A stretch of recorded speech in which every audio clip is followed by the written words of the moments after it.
सभी साथियों को हमारे यूट्यूब चैनल में स्वागत है। दोस्तों साथियों, आजकल उत्तर प्रदेश में सभी राजनीतिक दलें जो है अपना अपना जोर 2027 के लिए अभी से लगाना चालू कर दिए।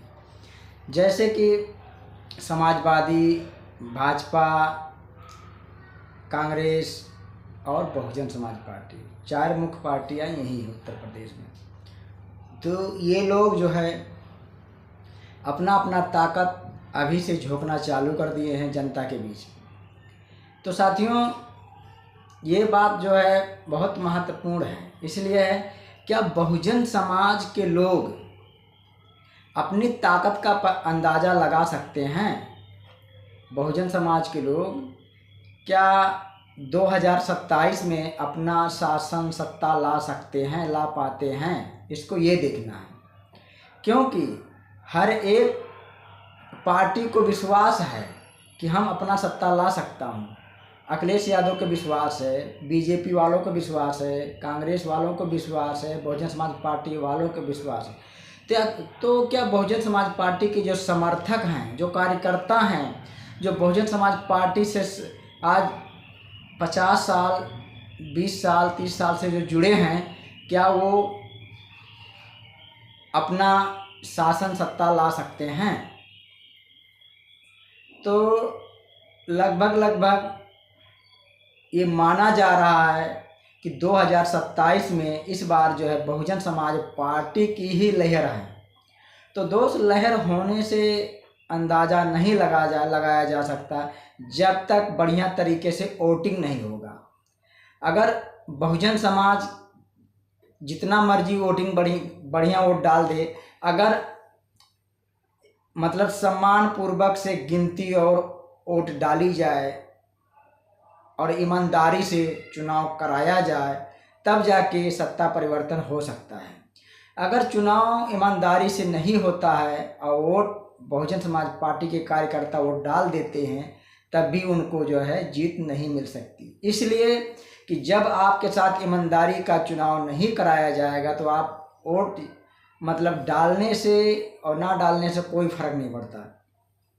जब तक आपके साथ ईमानदार से मतलब वोटिंग नहीं होता आपकी पार्टी के तरफ या आपके लोगों के तरफ से, तब तक समझ जाइए एक आदमी के कहने से बहुजन समाज पार्टी जो है सत्ता में नहीं आ सकती। सत्ता में बहुजन समाज पार्टी को आने के लिए जब तक ईमानदारी से चुनाव नहीं होगा, तब तक सत्ता परिवर्तन होने का कोई मतलब नहीं है। क्योंकि जब संविधान को पूरे अच्छे तरीके से पालन करके, संविधान का मर्यादा पालन करके, उस संविधान के आधार पे अगर वोटिंग होता है, तब तो समझ जाइए बहुजन समाज पार्टी के लोगों का सत्ता वापस आ सकता। अगर संविधान को मानने वाले जितनी भी पार्टियां हैं या जितने भी लोग हैं ईमानदारी से वोटिंग करते हैं, ईमानदारी से वोटिंग कराई जाए, तभी जाके सत्ता परिवर्तन हो सकता है। बाकी ये नहीं कहा जा सकता कि ये पार्टी जीतेगी, वो पार्टी जीतेगी, ऐसा कुछ भी नहीं जब तक ईमानदारी के साथ चुनाव नहीं होता है। तो दोस्तों, इसलिए मैं क्यों कह रहा हूँ, क्योंकि आज कई सालों से देखा जा रहा है 2007 के बाद बहुजन समाज पार्टी का वोट परसेंट गिरते जा रहा और उसकी सत्ता भी नहीं आ रही है। इसका मतलब क्या सोचा जाए कि चुनाव ईमानदारी से नहीं हो रहा है? क्या बहुजन समाज के पार्टी के कार्यकर्ता बहुजन समाज पार्टी को वोट नहीं दे रहे हैं? क्या बहुजन समाज पार्टी के लोग पसंद नहीं कर रहे हैं? इसको क्या समझा जाए? इसलिए जब तक चुनाव आयोग ईमानदारी से वोटिंग नहीं करवाता, ईमानदारी से गिनती नहीं करवाता, तब तक कुछ भी नहीं कहा जा सकता कि कौन सी पार्टी जीत सकती है। तो साथियों, ये बात मैंने क्यों कहा, क्योंकि कई बार लोगों को ये डाउट होता है कि जो है चुनाव जो है गलत तरीके से हो गया है, इसलिए हमारी पार्टी नहीं जीतती है, हमारे लोगों का वोट काट दिया गया, बेईमानी हुआ है। इसलिए अगर लोगों की मतलब ये भ्रम को दूर करना होगा तो चुनाव आयोग को ईमानदारी के साथ चुनाव कराना चाहिए, अन्यथा लोगों के अंदर गलतफहमी बनी रहेगी हमेशा। तो इसलिए चुनाव आयोग को ईमानदारी के साथ सभी पार्टियों के साथ पेश आना चाहिए। उसके लिए कोई पार्टी माने नहीं रखता कि ये पार्टी हमारे लिए, वो पार्टी हमारे लिए है। संविधान में सबको दिया गया है कि चुनाव एक भिखारी भी लड़ सकता है, एक राजा भी लड़ सकता है। चुनाव आयोग का मतलब ये है कि जितना देखभाल मतलब राजा को देखना है उतने ही देखभाल जो है गरीब पार्टी को देखना है। तो इसलिए अगर चुनाव आयोग ईमानदारी से चुनाव कराता है तो हो सकता है बहुजन समाज पार्टी का सत्ता परिवर्तन हो सकता है, जिस तरीके से फिलहाल माहौल बन रहा है। अब देखो 2027 का चुनाव जो है काफ़ी नज़दीक आने वाला है और उसके बाद में जो है पहले जो है 15 मार्च को बहन कुमारी मायावती जी जो है लखनऊ में वो रैलियां करेंगी। और रैलियां करेंगी क्योंकि जो है मान्यवर काशीराम साहब जी की जयंती है, जन्मदिन है, उस पर जो है वहाँ पर वो रैलियां करेंगी और जो अपने कार्यकर्ताओं को दोबारा रिचार्ज करेंगी, पुनः उनको जगाने की कोशिश करेंगी कि आप उठिए और मैदान में आइए, अपने पार्टी का सपोर्ट करिए। क्योंकि बहन जी सभी लोगों को वहाँ पर आ करके सभी लोगों को संबोधन करेंगे, सभी लोगों को सूचना देंगे कि आप लोग जाग जाइए, अब समय दूर नहीं है, समय नज़दीक आ गया। इसलिए आप लोग अपने ताकत के साथ बहुजन समाज पार्टी को मजबूत करो, तब जाके तुम्हारे बच्चों का या तुम्हारे लोगों का गरीबी, बेरोजगारी, शिक्षा, स्वास्थ्य तब जाके मतलब सुरक्षित हो सकता है। अगर जब तक आप बहुजन समाज पार्टी का सपोर्ट नहीं करेंगे, बहुजन समाज पार्टी को सत्ता में नहीं लाएंगे, तब तक मान लीजिए आप लोगों को जो है जो चीज़ 2007 में मिला हुआ था वो चीज़ 2007 के बजाय आपको अभी तक नहीं मिला है। अगर आप ये सोचते हैं कि हमारे को 2 किलो राशन मिल जा रहा, किसान निधि मिल जा रहा, इससे मेरा भला हो जाएगा, ऐसा कुछ भी नहीं है।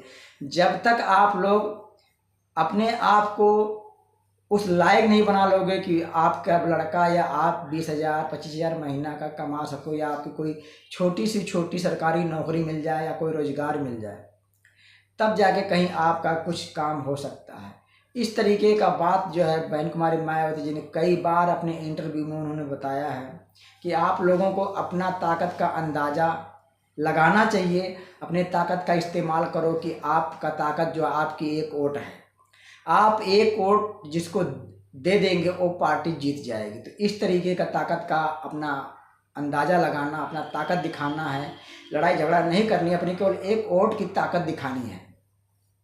तो साथियों बहुजन समाज पार्टी जो है काफ़ी मतलब मजबूती के साथ 2027 में आ रही है और बहन कुमारी मायावती जी 15 मार्च को जो है लखनऊ में जनता के बीच आएंगी और फिर 15 मार्च को आगरा के भरतपुर में क्या नाम है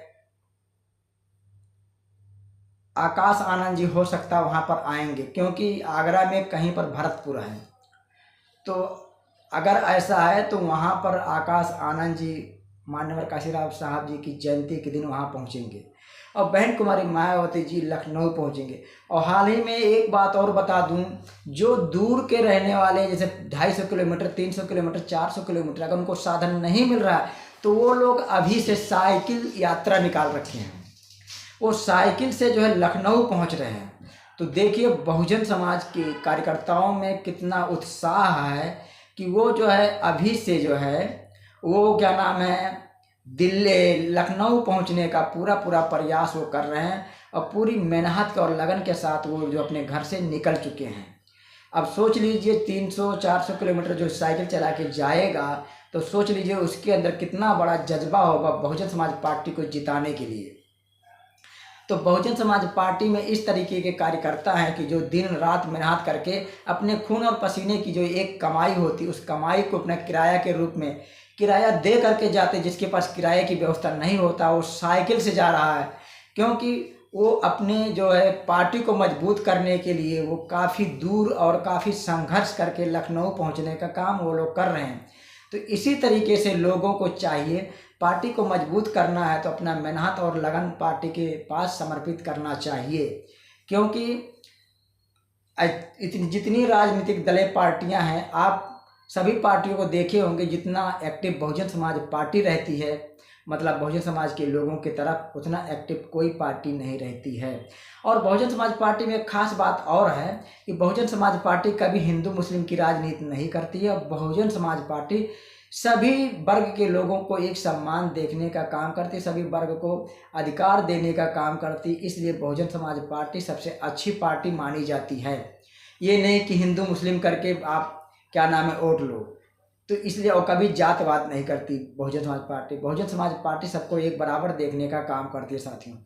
तो कौन कौन लखनऊ पहुंच रहा है 15 मार्च को, और कौन कौन जो है अपने घर से 15 मार्च के लिए रवाना हो गया, कमेंट करके आप हमारे मतलब कमेंट के माध्यम से आप लोग हमारे को सूचित कर सकते हैं। हमारे कमेंट बॉक्स में आप मैसेज कर सकते हैं, मैसेज कमेंट बॉक्स हमेशा खुला रहता है। तो आप लोग हमारे इस वीडियो को लाइक करिए, शेयर करिए, सब्सक्राइब करना ना भूलिए और कमेंट जरूर करिए। आप सभी को जय भीम।